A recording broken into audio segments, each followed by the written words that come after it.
श्रीमद् भगवद गीता यथारूप अध्याय 18 संन्यास की सिद्धि द परफेक्शन ऑफ रिनुंशिएशन। श्लोक 22। अब इस श्लोक में भगवान अर्जुन को और अर्जुन के माध्यम से हम सबको ये बताना चाहते हैं कि तामसी ज्ञान किसे कहा जाता है। यत तु कृष्णवत एकस्मिन् कार्ये सक्तम् अहेतुकम् अतत्व अर्थवत् अल्पम् च तत् तामसम् उदाहृतम्। एक बार पुनः सुने। यत तु कृष्णवत एकस्मिन् कार्ये सक्तम् अहेतुकम् अतत्व अर्थवत् अल्पम च तत् तामसम् उदाहृतम्। भगवान कहते हैं कि वह ज्ञान जिससे मनुष्य किसी एक प्रकार के कार्य को जो अति तुच्छ है सब कुछ मानकर सत्य को जाने बिना ही उसमें लिप्त रहता है, ऐसा ज्ञान क्या कहलाता है? तामसी कहा जाता है। देखो, सामान्य मनुष्य का ज्ञान सदैव तामसी होता है, क्योंकि प्रत्येक बद्ध जीव तमोगुण में ही उत्पन्न होता है। जो व्यक्ति प्रमाणों से या शास्त्रीय आदेशों के माध्यम से ज्ञान अर्जित नहीं करता, उसका ज्ञान शरीर तक ही सीमित रहता है। उसे शास्त्रों के आदेशानुसार कार्य करने की चिंता ही नहीं होती है। उसके लिए धन ही ईश्वर है और ज्ञान का अर्थ शारीरिक आवश्यकताओं की दृष्टि है, पूर्ति है। ऐसे ज्ञान का परम सत्य से कोई संबंध नहीं होता है। वह बहुत कुछ साधारण पशुओं के ज्ञान जैसे खाना, सोना और रक्षा करना, मैथुन करने का ज्ञान होता है। ऐसे ज्ञान को यहाँ पर तमोगुण से उत्पन्न बताया गया है।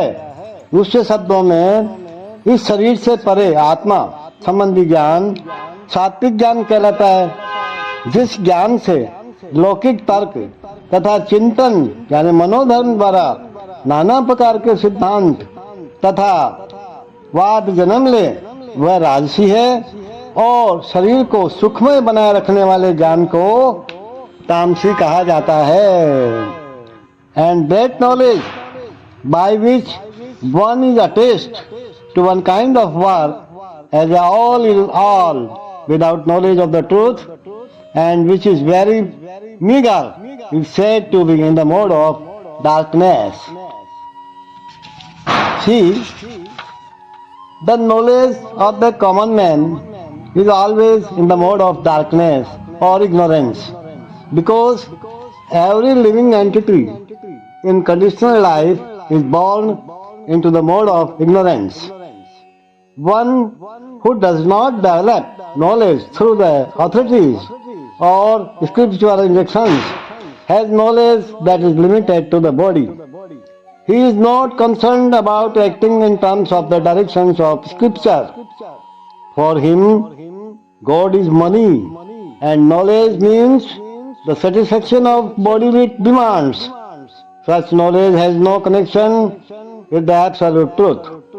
It is more or less like the knowledge of the ordinary animals, the knowledge of eating, sleeping, defending and mating. Such knowledge is described here as the product of the mode of darkness.